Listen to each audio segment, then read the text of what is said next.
Welcome to the Conference of the Parties, COP, the world's largest annual climate summit where nearly 200 countries come together to decide the future of our planet. What's inside the COP venue? The COP venue is split into two main areas. The blue zone is the official UN space. This is where negotiations, press conferences, and observer actions happen. You need a UNFCCC accreditation letter to enter. The green zone is typically hosted by the presidency and open to the public. It includes exhibits, cultural events, and youth spaces. Pro tip: download the COP mobile app or check the UNFCCC website daily for the official schedule.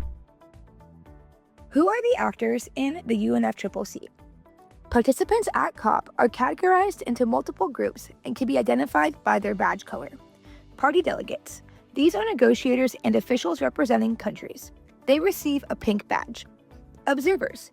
NGOs, youth, indigenous peoples, businesses, scientists, city leaders, and more. They receive a yellow badge. Media. Journalists and storytellers from all over the world. They receive an orange badge. And Secretariat and UN entities. The UNFCCC Secretariat team that makes the process run smoothly in other agencies. They receive a blue badge. Where can I go with my badge? Because it is a party-driven process, not all badges are created equally. Let's break down what each color means and what access it gives you. Party badges, the pink ones, can access every negotiation and every event at the venue. Some countries send a lot of delegates, resulting in some party delegates receiving party overflow badges. Participants with this badge still can have access to negotiations, but if space becomes limited, they will be asked to watch the negotiations from the overflow room or via the virtual platform. Observer badges, the yellow ones, can access every informal negotiation room. Throughout the venue, you will see the daily program on TV screens that indicate negotiation rooms and whether they are open or closed to observers. Use this as a guide to what rooms you can join. The media does not typically observe negotiations and has their own established area to meet and report on outcomes. How are parties grouped together? With nearly every country in the world at the table, individual negotiations would be endless. To streamline the process, countries are organized into groups based on factors like their level of economic development, responsibility for climate change, and capacity to respond. These groupings help build consensus and move negotiations forward more efficiently. Under the UNFCCC, parties are grouped based on their responsibility for climate change. Annex 1 countries are high-income countries as well as countries transitioning between developing and developed, known as economies in transition, such as Poland and Mexico. Annex 1 and 2 countries are high-income countries included in Annex 1, such as the United States, Russia, Australia, Canada, and the European Union, that are primarily responsible for climate change and are developed economies mandated to deliver finance that supports solutions. Non-Annex 1 countries are least developed countries that have limited capacity to respond to climate change and are often the least responsible, such as Tuvalu, Liberia, and Honduras. Though categorizing countries as developed versus developing is widely considered an outdated process, the UNFCCC still recognizes these categories due to its establishment in 1992. It is not mandatory that every country that is part of the UNFCCC is part of the Paris Agreement.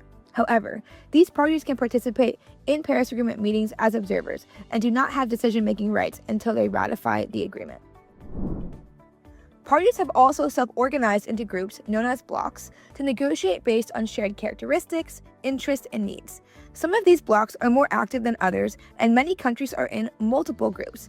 Some of these blocks include Small Island Developing States, the Independent Alliance of Latin American and the Caribbean, African Group, Arab States, the Umbrella Group, the G77 in China, which is a group of 133 developing countries who generally work together to establish common negotiation positions, Brazil, South Africa, China, and India, who make up the basic countries, like-minded developing states, the Environmental Integrity Group, and the Organization of Petroleum Exporting Countries.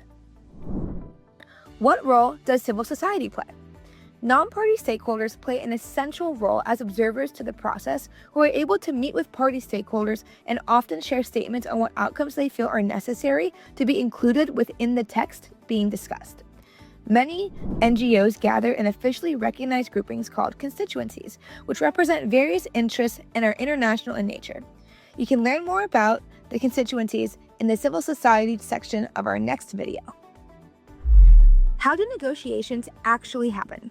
At COP, negotiations unfold in many different formats, each with its own tone, purpose, and level of formality. From plenary halls to closed-door conversations, each step plays a role in shaping the final outcomes. In this section, we'll walk you through how the negotiation process really works, from the opening gavel to the adoption of decisions and everything in between. The plenary is the formal stage. It's where all parties show up to review texts, deliver statements, and eventually adopt decisions. It's where the process begins and it ends. Negotiations at COP begin with the opening plenary, which is a formal moment where countries agree on the agenda and officially launch the work ahead. Once the work is launched, discussions move into contact groups. These are formal meetings where negotiators tackle specific agenda items by drafting and revising text, paragraph by paragraph. To dive deeper into the details, negotiators shift into informal consultations. These are more flexible working sessions where the real substance of the text is debated. This includes ironing out language, bridging gaps, and refining proposals. Both formats are guided by co-facilitators, who help parties shape decision language. Some sessions may be open to observers, especially at the beginning, but as access is often restricted as discussions become more sensitive. As negotiations unfold, several side processes begin to influence the outcomes. These happen alongside formal sessions and carry just as much weight. Informal informals are smaller closed-door conversations where parties speak more openly. These spaces are used to test compromises, build trust, and restore deadlocks away from the spotlight. Huddles are even more spontaneous. They usually happen in the corridors when time is short and tensions are high, offering a last-minute chance to strike a deal. Bilateral and multilateral meetings also take place throughout. These are informal discussions between countries or groups of countries, used to align positions, clarify concerns, and build momentum behind the scenes. They can also be set up as informal conversations with parties, negotiators, the presidency, or other actors, including observers. If you're looking to organize one, start by reaching out to the person or group you want to meet with. If they're interested, you'll need to book a room on site or find a place to meet, like the food court or a hallway, and come prepared with a clear message and desired outcome of your meeting. And when the technical talks are no longer enough, ministerial consultations step in. Ministers bring political guidance to help unlock progress and work to move parties closer to consensus on the most challenging issues. Once consensus is reached, the final text returns to the plenary. This is where decisions are formally adopted by all parties, but when consensus isn't possible, not everything gets resolved. Some items may fall under Rule 16, which means they're postponed and automatically forwarded to the next session without a decision. The adoption of decisions in the plenary marks the end of the negotiation phase at COP, but only the beginning of implementation.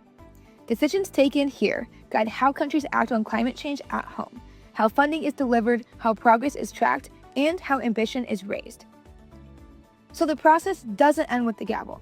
Climate negotiations continue year-round through a series of formal and informal meetings, including technical bodies, work programs, constituted bodies, and high-level political processes. The UNFCCC Secretariat supports this entire ecosystem. It arranges meetings, prepares negotiation documents, provides scientific and technical expertise, facilitates transparency and reporting, and ensures that parties have the tools and coordination they need to move from decisions to real-world action. In many ways, the Secretariat is the engine behind the process, keeping things running between COPs and helping transform global agreements into meaningful results on the ground. But not everything at COP happens in the negotiation rooms. Side events organized by observers and parties are spaces for knowledge sharing, capacity building, and networking. While they don't affect negotiations directly, many negotiators attend these events between sessions.